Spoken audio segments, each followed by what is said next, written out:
Yet another early morning, and you walking like it's nothing. Hold up, hold tight. Ain't no donuts, ain't no coffee. See, I know you seen me calling and calling. I should crack you right in your forehead. Let me take a breath and regain my composure. Told you one more time, if you messed up, it's over. When it's gone, it's gone, it's gone, it's gone. You did wrong, so wrong, so wrong, so wrong. Skidoo, skidoo, baby, it's a wrap for you, baby. Put all your shit in the elevator. It's going down like a denominator. Trying to keep holding on.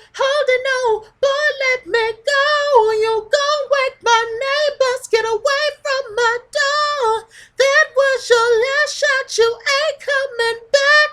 It's the martini. I mean it, baby. It's a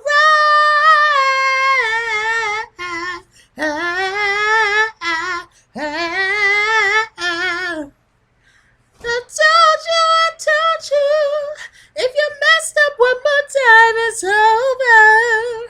So get out of my face, don't come over. You're standing here all night, leave me alone. It's one after three, I'll be drinking Patron.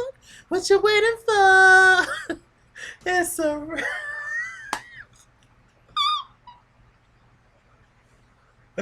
yes, God. It's a wrap. And it actually, y'all know what to do in the comments. Give me the name of the artist, the year, the album, all that came out. And also give me another song on that album. So give me the name of the artist, give me the name of the song, give me the name of the album, give me the year all that came out, and also name another song on that album. But yeah, child, speaking of it's definitely a rap. It's definitely a rap for Love and Hip Hop Atlanta.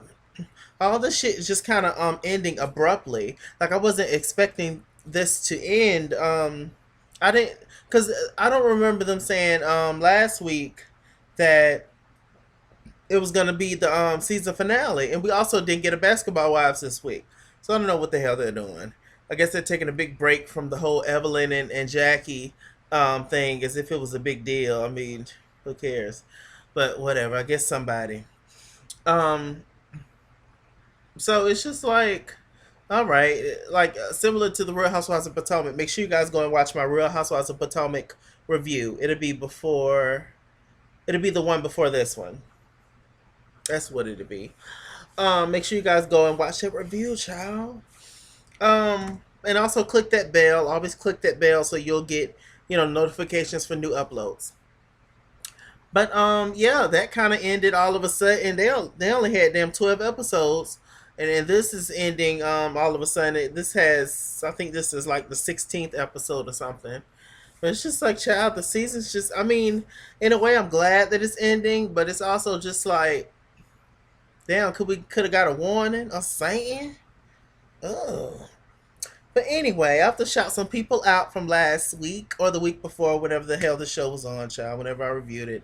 Of some people who got a music trivia question correct. I want to give a shout out to the legendary, the iconic, darling, um, Taiwan Carr, but it looks like she's changed her name to Ty Bivens. So make sure you guys subscribe to her channel. Her channel is Ti, then it's a space, of course, then it's Bivens, Bivens. Okay, so make sure you guys subscribe to her channel, Ty Bivens. She named one of the songs that I was singing in my review, which was Floaters, which was the Floaters, and the song was called Float On. Also Stephanie McNeil, legendary. She got it right as well. The Floaters, 1997 album, child. Float, float Also want to shout out Shawnee Harrigan. Hope you're doing well, love. Another song that I was singing in last week's review, or the week, or whenever the hell I did it, was "Half of You" by Brownstone from the album Still Climbing. I only wanted it for you. Why couldn't it be you? Not it's too late. I can't take half of you.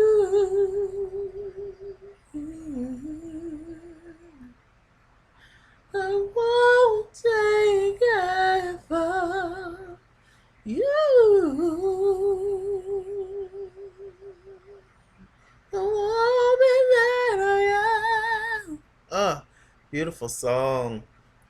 Y'all don't know Brownstone. They're a 90s R&B group. Came out like 95, 96, something like that. And they're on the first album called Still Climbing, some singing heifers. I'm sure y'all know Brownstone. Most of my subscribers, I'm sure y'all do. If anybody who's not watching this review is not into like R&B, yeah, it was a 90s group. Brownstone, 95, 96 when they came out. They had the hit, if you love me, say it. If you trust me, do it. Y'all know, and 5 Miles to Empty, and I heard it through the grapevine. So yeah. Anyway, love them. Love them. Okay. So on with this review. I think that's everybody. Yes, Ty Bivens, Stephanie McNeil, and Shawnee Harrigan. And I got you at some point, Shawnee Harrigan. On the song, I got you at some point. I have to learn the song a little bit. I do know the song, I don't know like all the words or whatever, so I gotta get it together.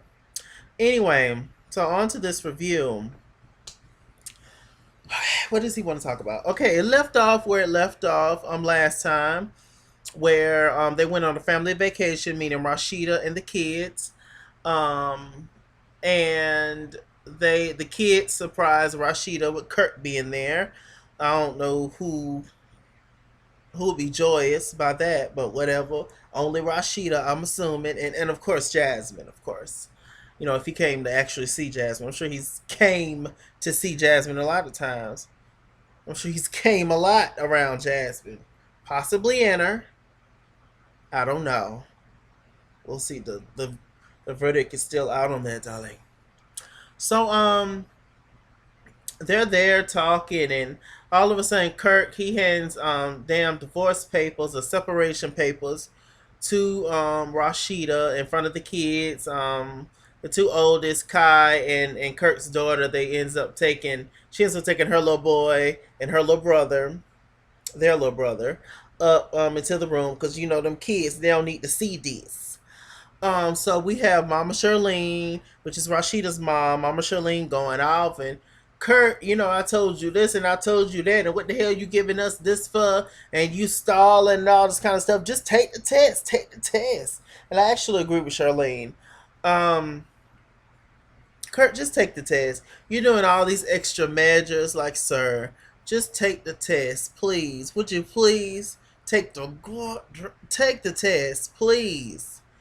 Like, I don't understand, Jesus. Like, it's just so much. It's so much. It's so much mess. Like, just take the test. And all this will be over. Or it will be ended. But at least the truth will be out there. That Mona Scott them just dragging this shit on. It don't make no sense. So, anyway, Rashida's trying to get in between her mom and Kirk, and Kirk upset, talking about, you know, the kind of shit I do and what side you on and who you work for and yada yada.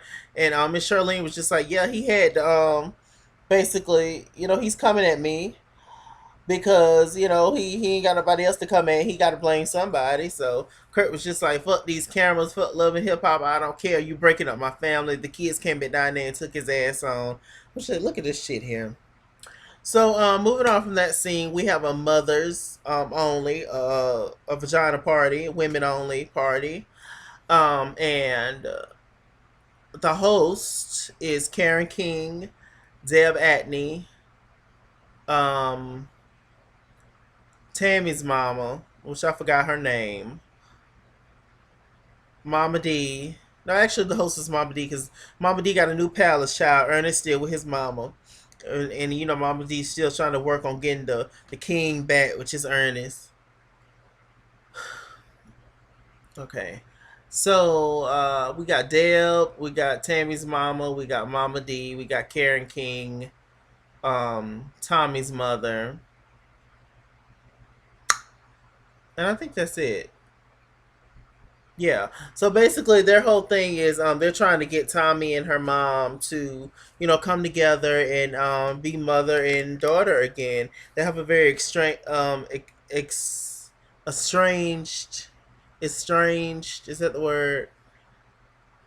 I don't know if I'm saying that right. They have a very difficult, that works. He can say that. They have a very difficult relationship, as we've seen in past episodes of this show. And so basically, they're trying to get Tommy and Samantha to work it out and become one, to be mother and daughter again. So before they get there, Dale pans out some sex toys from Mama D. She was just like, "What's up, Mama D? I see you lonely, Ma. I see you lonely. You hurt." And Mama D was like, "Yes, God." She was like, "Okay, I see you, Ma. I see you. I got something for you. I got some sex toys for you." So Dale pulled out some sex toys. Every time I do a voice, Jesus. Pulled out some sex toys for Mama D. Um, and it was cute.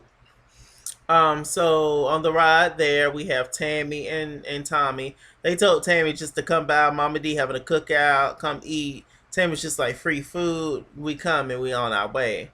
So here comes Tommy and Tammy in the door. They're talking, about the whole dime thing, and Tammy told Tommy what we all pretty much thought, that Dime took it the wrong way when Tommy said that anybody can get these hands. And Tommy had said herself in the car with Tammy this episode that she wasn't saying that Dime can get these hands. She was just talking in general, but Dime took it, the wrong way. So whatever. So they arrive at the house. They're greeted. Yada yada. It's all lovely. It's all nice. They quickly find out. Didn't nobody fix no plate yet.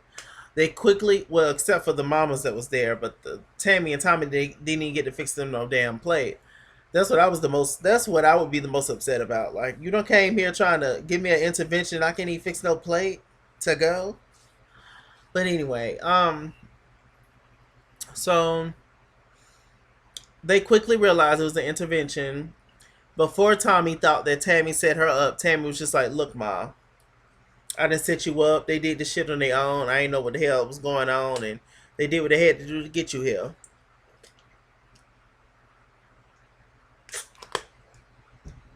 And clearly it worked. So we got all these women sitting around. Um, Tommy's just looking around. Samantha's just like, "What can I do? What can I do? I done stole cars for you. I done stole one of Jock's llamas for you. I done, you done had the drug man the money while he gave me the stuff. Like, I done did everything for you. I done lit the sidewalk for you just so I can get y'all something to eat." She was just going down the line of all the stuff that I'm obviously joking, but she was saying a lot of stuff that she's did for them or whatever. She was just like, "I'm 17 years old, yada yada." And Deb, was talking to Karen King the whole time. And Karen, she knew that Tom was gonna be upset, because she's, intervening in their relationship again. And also she feels like Karen meddles too much. But Karen's just trying to help you, crazy lady. But Karen and Tommy, their relationship is done at this point, according to that damn live video that Karen gave the kids. Just check, check, check, check, check. It's over with. You can't come back from that. But so they started talking, and Dale was just like, "That's not right. It's not right." Now they told Samantha. Now we know that Tommy's a drunk from the show, and we also know that her mom is a drunk. With all due respect, but they're drunks. I like to drink too. Um, Not excessively, but I'm social. If it's around, I guess. And if I actually feel like it, I might purchase it. But it's not like that deep, y'all. But So they told Samantha, your ass don't need to be drinking. And she was just like, child, I'm fine. Karen was just like, so what's in the cup? And Karen took a damn cup and child, they found out it was vodka, child. I'm just kidding. They didn't say what was in her cup, but I'm sure it wasn't, Gatorade. So, all of a sudden Tommy gets up and leaves. She was just like, nah, we don't hug, we don't do this. Like it's time to go. Karen was the one that suggested they hug and it's like, no, apparently Tommy hasn't hugged her mother in years, which is crazy to me. It really makes me when you look at situations like this, whether it's real or not, whether it's drawn out or not, um, it really makes you be thankful for the relationships that you have with your mother or parents if you have that. And luckily, I can say that I have a great relationship with my mother. My father passed away a long time ago. I was like 8. So I had a lot of stepdaddies. Some of them I liked, some of them I didn't. They didn't last too long. That's on my mom and them. They ain't got nothing to do with me. That lady grown, so I don't damn know. But so Tommy gets up and leaves like she always do, and Samantha roll around on the ground, and I would just want my daughter. I want my daughter, and I can't hug her. I can't hold her. Deb was just like, let me tell you something about pain. We of course found out that Deb. We knew that Deb lost one of her sons. I believe he committed suicide. Cyberbullying, but we didn't know that. Well, at least I didn't know that Deb lost a son when he was 10 years old, which is terrible. Hold on. Oh, we family. I was gonna duck down and do this, but whatever. For some reason, my nose is running.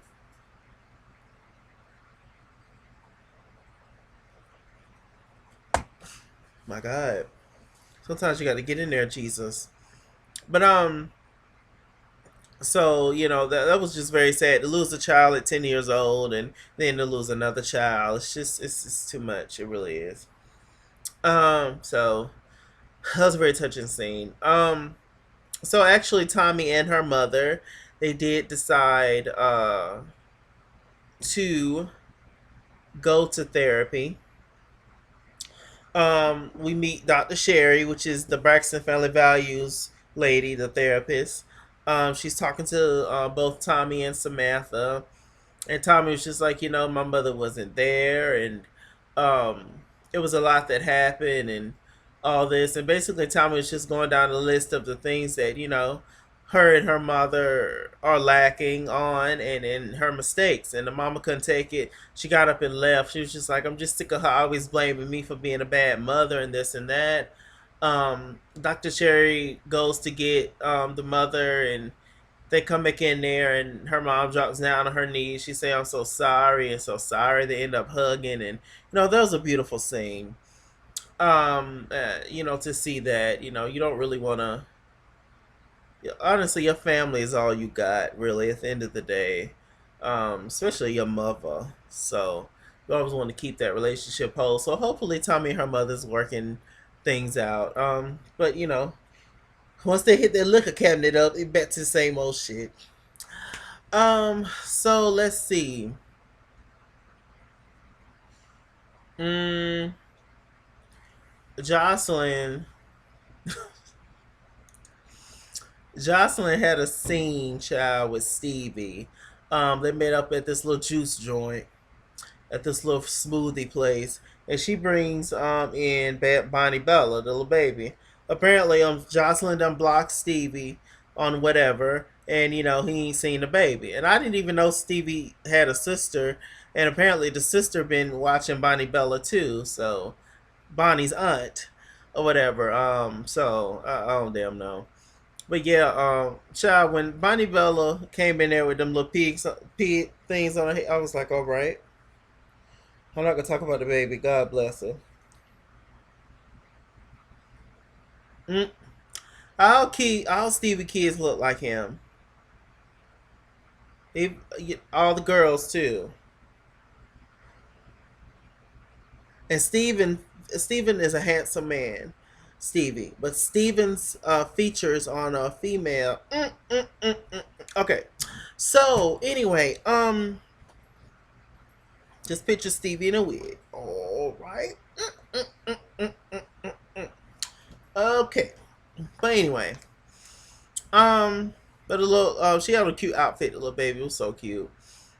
Um, so you can definitely see that the baby's starting to look more like Stevie. Because at first she looked like Jocelyn, or just she was just, I don't know who she looked like, but she was just a beautiful baby. She's still a very beautiful baby. But she definitely look a lot more like Stevie, as she's getting older and stuff. She actually looks like Eva, Mimi's daughter.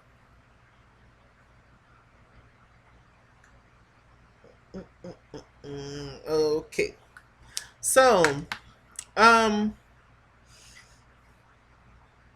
what I was talking about? Okay, so Jocelyn, she wants to get back on Danger Zone, which is Stevie's label, and I don't know why. Where's the hits? I don't. Okay. And they was talking, and Stevie was just like, look, you really handled that wrong by the way that she handled the whole situation with his daughters, Savannah and Sade, No Ordinary Love. And Jocelyn was just like, I told the thotties that she can catch these hands. I told her that she of age, she's a little bitch. And I told her that. And she was just like, I'm gonna slap that wig off her head. And she was just like, no, you weren't gonna slap nothing off her head. She was just like, you're the adult. She's a age. Jocelyn ain't got no sense. Jocelyn's showing you exactly who she is, but she's been showing you that at least she's consistent. She's been showing you that she is 100% authentic, complete trash since season one of Love Hip Hop Atlanta. People just forgot, or they just end up falling in love with her personality, but they forgot that she's actually like legit dumpster juice, like legit. Like y'all know that juice in the dumpster, like when it's overflowing and whatever it is, whatever the juice might be, a mix of cooking oil and piss and orange juice or whatever the hell is in the mixture of the mix of the juice that's leaking out the dumpster, child. Yeah, just a mess. But when she said to Stevie, when Stevie kept feeding her all this mess, she was just like, I can't, Stevie, come on, come on, come on, come on, come on, come on, come on, come on. Jocelyn is funny as shit. She ain't shit, but she is funny as hell. She legit is, cause in her mind, she legit thinks that she is like a star, and that's like a sickness. Like I don't know what it is. Like it's deep and it's very dangerous. She was just like, I tell you what, you get that bitch Estelada. You get this bitch Estelada. You get her off the Danger Zone label, and we can go to New York, and we can get married, yada yada. But I'm still taking my baby to Miami, cause that's where I got the help. Jocelyn, she wants to take the baby, to Miami, and apparently, last we heard, she was trying to move back in with Stevie, but no, child, she's trying to take the little baby to Miami, and child, who knows, child. So oh no, they're just going back and forth, and apparently she booked Wendy Williams. It was going to be her, Stevie, and the baby on the show, and apparently they reneged because they can't be in the same room together. It's just constant. I don't know why you want to put up with this much drama in your life, especially as you, Stevie. Everybody's getting older. We're all getting older. As each day we're getting older, and you want to put up with this mess from this lady. But this is your fault, honestly, because you found her and scooped her ass up wherever she was, and you put her on TV and created this monster. So I mean, you just got to deal with it. And now you got to deal with it for a long time because you got a baby buyer. Smart move, sir. Smart move. So let's see. Um, Child, I like to died when I saw Mariah. Child, we ain't seen Mariah since she had on that tragic blonde wig looking like Azalea Banks. I was like, "What Moriah been?" I thought the glam bar owner been done took her out and put her in one of them boxes in Kill Bill. Y'all remember when they buried Uma Thurman alive? I couldn't have did that scene. Cause y'all could have did that scene. Could you imagine being buried alive? No. I remember one time America's Next Top Model. Y'all know I'm all over the place, child. I remember America's Next Top Model. On one of the seasons, the girls had to do a photo shoot where they were in a casket. So they had to be lowered down 6 feet. It was an open casket, and they was performing the seven deadly sins. It was the top seven that was left, and you know they was deep down in the casket, and they was bad though. They was posing and doing that thing, and I don't know if I could have did that. That's one of my fears. Like, oh my gosh, can you imagine being buried alive, drowning, jumping out of planes, um, uh, being in a bad car accident where I am stuck in the car and the shit blow up, and it's some nope, nope, nope. You guys tell me in the comments though, seriously. You guys tell me in the comments, what are some of your like worst fears ever, like that you can even think of? It can be about anything. It can be about um being ate up by a damn anaconda to I don't know, jumping off a roof and making it. Whatever the hell. Whatever, you guys' worst fears is, y'all tell me in the comments. I just told you some of mine. I think that's pretty much all of mine. Besides something like really bad happening to, my family or anything. Besides obvious things like that. But other than that, yeah, y'all tell me in the comments on some of y'all worst fears. Because child, it runs deep. It definitely does. So anyway, Mariah and Treasure P, she done put her new wig back on, well, another wig on, and they decided to pooch on to Lovely Mimi's tattoo nail salon, nail bar. I guess she finally got that loan that Mariah was trying to get from Sierra's husband. So anyway, she comes in, she was just like, you know what? We all like the side bitches, but you know what? We trying to change our life, and we don't want to sleep with no married men no more, because I guess it's wrong. But we still have our opinion on it. And so, we wanted to come by Love the Mimi's nail shop so that we can finally, talk to her and set the record straight and make amends. So Love the Mimi came around the corner with her drawed on lips, and it was just like, hey, how y'all doing? And she was just like, they was like, oh, so is you cool with Sierra? She was like, no, I'm not cool with Sierra, but I just felt the need to tell her the tea on you, Mariah, because I felt like the shit was wrong. Like, you smiling on this woman's face, you're being her assistant, meanwhile you're sleeping with her husband, and which is true. So she was like, wow. She was just like, y'all like on some whole shit or whatever, and yada yada. And Treasure P was just like, well, like, we ain't on no whole shit like no more. Like, we trying to change and stuff, and yada to the yada. And Treasure P, it's her mouth. Treasure just won't shut up, and that's why she's gonna always get that wig snatched. Um, at least if you got mouth, be able to fight, but she can't. So it's just like, just shut up, just shut up, just sit there, look cute, and call it a day. Having no drama, having no drama is better than having some drama or a lot of drama. Just by just being your mouth, and because the situations that I can think of, besides the one with Tommy, because Tommy's just crazy, but the situations I can think of, with Dime and now with Lovely Mimi, this was all Treasure's doing because of her mouth and because of her thinking that people care about what she thinks, and just going and going and going and going and going like the Energizer Bunny. It's just like, and she always speaks on situations that has nothing to do with her. Nothing, nothing. Oh girl, shut up. Oh girl, stop talking. Stop it. But so they, of course, they ended up getting into it. When Lovely Mimi said y'all on some whole shit, Treasure P ends up getting up, and Lovely Mimi, all the security, all of a sudden Lovely Mimi is all the way back there talking shit, trying to pop off. She's trying to comfort Mariah. Lily Mimi, and they picked Treasure up, and some guy that works in Lily Mimi shop, he looks like he was finna hit Treasure, but he didn't. So they take Treasure's ass on out, and it's just y'all same shit. What else, y'all? Child, they are side note. They are really um like promoting the heck out of Love and Hip Hop Hollywood. Y'all know Keisha Cole's gonna be on there. Yes, I'm reviewing it, of course. Um, but poor Keisha. Poor Keisha. That's all I have to say. If she would have never said what she said about one of Destiny's children, when she tweeted what she said about Michelle at the Super Bowl when Beyonce performed, she should have never said that. She would have never had to see Love and Hip Hop cameras ever.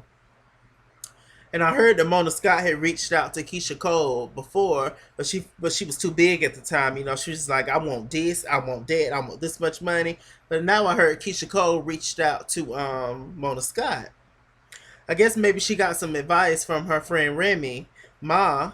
That maybe Love and Hip Hop ain't that bad. Maybe she can just jumpstart her career again, which is sad, a sad way to do it, but maybe it'll work. I don't know. But child, we done had enough of Keisha and her family on TV. Or have we? They're good TV. I know the show House. Holla! A mess.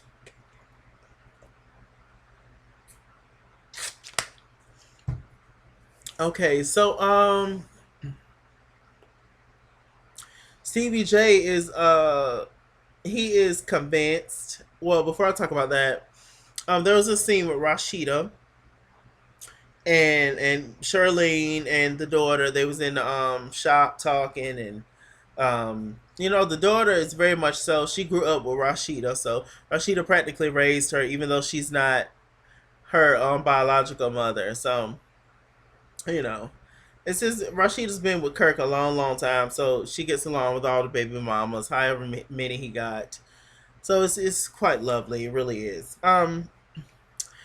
So apparently she gets a manila envelope, child, and reads. Basically, they wanted to know. First of all, they wanted to know what was on the what was in the papers that Kurt gave her when they was on their family trip, and apparently she was like, "Well, it's basically a thing to protect me in case something happens."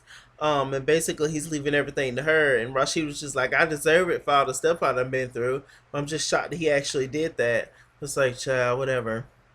So, what's in the vanilla envelope is test results, and apparently it proved that Logan is not the father of Lil Cannon, the baby. So apparently all eyes is on Kirk now that he is the father of the little baby. And Rashida wrote her a 4-page letter and enclosed it with a kiss and said, I don't want you to think that I'm the type of woman that Kurt is painting me out to be. And Rashida's just like, you don't even have the decency to come to talk to me woman to woman and yada yada, and I don't fool with you and you not my kind of female, yeah. And she was just like, basically it's you that ruined my marriage. Jasmine didn't ruin your marriage, Kurt. Rashida, child. Your husband did. Okay. Rashida was just living her. Jasmine was just living her life, doing her pole activities, and here come your man. At the end of the day, whether she pushed up on Kirk or not, Kirk is the one that's married and in a committed relationship and has been for years with a woman who has kids and all that stuff. So it's just when the woman always get mad at the other woman over the man shit, it just annoys me. But did she play a part in it? Yes, but it's mostly because of your husband Kirk. He shouldn't have even been in that kind of situation, being a married man, when it's just a bunch of hoes all around. It's just willing and able and ready. It boom, real quick. Sticking and jiving. Um, so what else? Yeah, they had that, and Logan's not the father child, so. And I heard that we're not even gonna find out if Kurt is the father at the reunion. So it's just like, come on, all this for a little baby just to take a test. Come on. But the Rashida's still with Kurt to this day. So whether Kurt is the father of the baby or not, it don't matter because obviously she ain't going nowhere, right? So the final scene was Stevie J. He's introducing his new artist to the Danger Zone. He brought his girls, his daughters, there. And everybody thought it was Jocelyn. I knew it wasn't Jocelyn. It's Estelita. Um, and there you go. She's signed to Danger Zone Latina. Jocelyn is wherever she at, apparently, according to Stevie. And there you go, boom, bam. Partridge in the Pear Tree. Um, that was pretty much the season finale. It really wasn't much to talk about, but of course, this is a lengthy video, like all my videos, just because I'm just random and I'm just all over the place. Um, what else? They did the final goodbyes. Tammy's working on an album, a song. But did she say Waka Flocka and Young Jock is producing it? Oh, girl. And you're talking about your honest personal feelings in your music and your lyrics. So why would you include? I mean, I understand he's talented, Waka Flocka at producing, I guess, or so. But like you're pretty much going to be talking about you and your experiences and your friends' experiences. So why do you want him to be so involved in that? And he could be like, "Oh, so this how you really felt about me?" And y'all, that's none of his business. Like this should be your own thing. Am I making sense? Whatever. Um, Tommy's still working on her relationship with her mom and her two daughters to raise, and God bless the babies. Um, they showed a scene where Kirk was signing some damn, not Kirk, Rashida was signing the separation papers. She was just like, "Oh, this is not a divorce, but it's just the first step to a divorce or to it or some shit." Rashida, stop, stop, stop, stop, stop. We're not stupid. We're not. Um, Mimi just wishes that Stevie would see how evil Jocelyn is and yada yada. Mimi, you've been pushing for a storyline this whole time. Uh, Carly's shop is doing well. Anything else? Mamba D and Ernest is I guess having good sex. Oh God. Um, yeah, they didn't show a few people. That's about it. That's all I can think of, child. The reunion of Love and Hip Hop, Atlanta, is gonna be next week, part one. Hopefully, it's just two parts, but I'm sure it's gonna be three. It's just pointless, pointless, pointless. So we shall see, child. And the reunion, apparently, I guess it's gonna be turned up. I heard Dime gonna punch a lovely Mimi, and I heard Treasure gonna try to fight lovely Mimi, and I don't know, child. And Jocelyn showing out. Before the show ended, they showed that Jocelyn been acting up and not wanting to work with the producers, and Jocelyn just been feeling herself for these past two seasons. She thinks she's outgrown the show. She thinks she's better. She tweeting Oprah saying she wants Oprah to talk to her. Oh, Oprah, really? You have better luck at talking to Stedman than Oprah, child. Oprah. She's crazy, but she's just hard to work with. It's just being an asshole, like Jocelyn, because she's too grand for this now. But whatever. So stay tuned for next week, child. Check out my other reviews, all that good stuff. The reunions next week, y'all. I'm Mr. Chalaki. Mr. Chalaki on Google Plus. Follow me at ITSKINGSWORLD on Instagram and Twitter. At ITSKINGSWORLD89 on Snapchat. Chase King on Facebook and all that good stuff, darling. All my information will be in the bottom bar below always. So follow me, add me, I'll add you back, all that good stuff, darlings. Yeah. So see you guys next week. Bye.